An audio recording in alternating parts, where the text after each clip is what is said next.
mga nabanggit before ang ombudsman na aabot ng at least 9, 8, 9, 10 na mga senators yung pwedeng investigahan siya sa atin na involved dun sa mga issues ng corruption.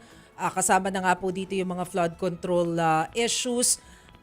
If ever na magkaroon nga sila ng cases, how will this affect the impeachment proceedings? Kasi lalabas 15, tama po ba, yung matitira na mambabatas.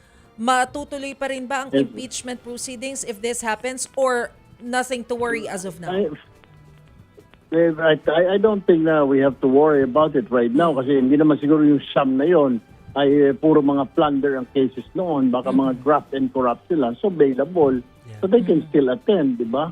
Pero kung plunder na ho yan, yun, kagaya po nangyari kay Senator Jinggoy, mahirap po talaga maka-attend yan. So kung yung sinasabi niya ng 9, baka mga graft and corruption cases lang po yan, pwede pa po mag-attend dito sa impeachment trial.